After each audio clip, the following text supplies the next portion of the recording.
Con su venia, diputado presidente.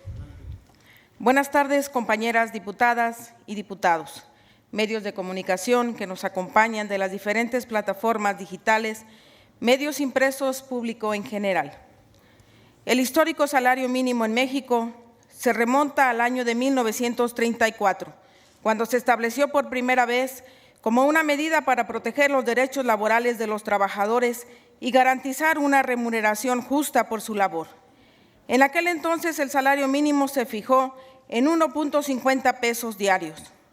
Durante las décadas de 1960 y 1970, el salario mínimo en México experimentó un crecimiento constante gracias a las políticas de desarrollo económico implementadas en el país. Sin embargo, a partir de la década de 1980, el aumento del salario mínimo se estancó debido a diversos factores, incluyendo la inflación y la crisis económica.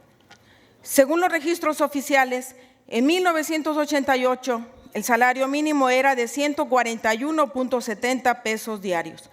A medida que pasaban los años, este monto fue ajustado gradualmente para adaptarse a las condiciones económicas y necesidades de los trabajadores. Ante la llegada del presidente Andrés Manuel López Obrador, en el 2018, el salario mínimo en nuestro país se situaba en 88.40 pesos, con la cual una persona trabajadora solo podía cubrir alrededor del 84% del costo de la canasta básica alimentaria, según datos del Consejo Nacional de Evaluación de la Política de Desarrollo Social, Coneval. Esto significó un aumento del más del 100% en términos reales, como no había ocurrido en los últimos 40 años, del cual destaco lo siguiente. En el 2019, el salario mínimo se incrementó a 102.68 pesos diarios, lo que representó un aumento del 16.2%. En el 2020, subió a 123.22 pesos diarios, un incremento del 20%. En el 2021, aumentó a 141.70 pesos diarios, lo que significó un aumento del 15%. En el 2022, se elevó a 172.87 pesos diarios, representando un incremento del 22%. En el 2023, subió a 207.44 pesos diarios, un aumento del 20%. En el 2024, en el último año del sexenio, se registró un aumento significativo a 248.93 pesos diarios. Estos incrementos tuvieron el objetivo de mejorar el poder adquisitivo de los trabajadores y reducir las desigualdades salariales en el país. El aumento del salario mínimo en México no ha sido un proceso lineal, sino que ha estado sujeto a diversas políticas y consideraciones económicas. Durante las últimas décadas se han implementado medidas para fortalecer el poder adquisitivo de los trabajadores y reducir la desigualdad salarial. Las políticas del incremento histórico de nuestro mínimo han buscado equilibrar las necesidades de nuestros trabajadores a la estabilidad económica.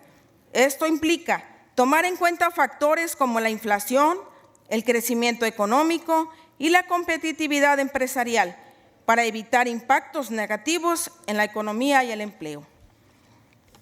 En un momento histórico en la vida republicana de nuestro país, luego de 200 años de vida independiente, el pasado 1 de octubre tomó protesta como presidenta de los Estados Unidos mexicanos la doctora Claudia Sheinbaum Pardo. Sabemos que el camino no ha sido fácil. Hoy en nuestro país se ha abierto la brecha, se han roto los estereotipos de género con la llegada de la primera mujer al mando de nuestra nación. Hoy es importante resaltar que la doctora no llega sola a ocupar esta silla presidencial. Ella es el resultado de miles y miles de mujeres tendiéndose la mano y luchando por lo que es justo. Es el resultado de la lucha feminista. Esta elección es un síntoma de que el discurso feminista y de igualdad de género se posiciona con mayor fuerza en la agenda. Es la salida de las mujeres del ámbito privado para empezar a tomar el espacio público. porque sí, aún queda un recorrido largo, muchos techos de cristal que romper para continuar con la Cuarta Transformación. En su primer evento masivo, ante más de 400,000 personas, la jefa de Estado mexicano presentó su plan de trabajo en el Zócalo de la Ciudad de México, tras recibir el bastón de mando de parte de los pueblos originarios. Frente a miles de simpatizantes, hizo 100 compromisos, del cual destacó de continuar con la recuperación del poder adquisitivo del salario mínimo para llevarlo al nivel más alto de la historia. Esto implicaría ajustes anuales superiores al 11% durante toda su administración. El proyecto de gobierno de la doctora Claudia Sheinbaum contempla continuar con la política implementada en la pasada administración para el fortalecimiento del salario mínimo. El objetivo es que en el 2030 este referente haya recuperado todo el poder adquisitivo que comenzó a perder en 1976. Para ello, se contemplan una serie de prioridades en materia laboral, plasmados en 5 ejes rectores que sin duda fortalecerán al mercado laboral y darán sustento a nuestra economía, y estos ejes son los siguientes. Salario mínimo.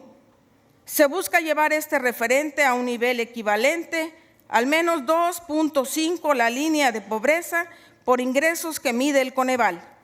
Salarios de trabajadores de la educación, seguridad y salud, tal como lo planteó nuestra presidenta.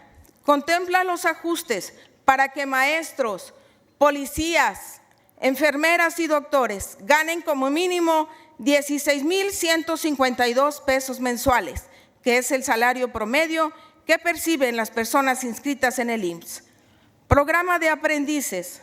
También se plantea mantener a jóvenes construyendo el futuro, el programa insignia de la Secretaría de Trabajo y Prevención Social para capacitar laboral a las personas entre 18 y 29 años que no estudian ni trabajan, y mejorar la vinculación entre las empresas una vez que se concluyan los 12 meses de entrenamiento. Jornaleros agrícolas.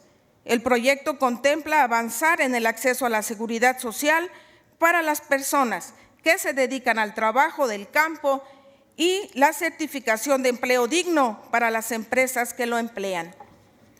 Plataformas digitales. Se considera además el proyecto para regularizar a las personas que trabajan como choferes y repartidores de aplicaciones, para reconocer la relación laboral y garantizar el acceso a la seguridad social.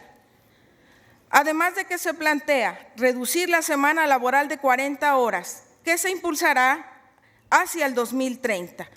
Sabemos que el beneficio no será inmediato, porque su aplicación será paulatinamente, pero tendrá un impacto favorable sobre la economía y se verá reflejado en los salarios de todos los mexicanos, permitiendo cubrir sus necesidades básicas como alimentación, vivienda, salud y educación. En Morena siempre anteponemos el interés nacional. Asumimos este compromiso, aceptamos y valoramos este ejemplo, mismo que tratamos de emular y vivir cada día. Como representantes populares, tenemos la obligación de continuar impulsando aquellas reformas que den solución a los grandes problemas de la nación, pero además teniendo siempre en mente el espíritu liberal, que permitan instalar a México en la modernidad. Es cuanto. Muchas gracias.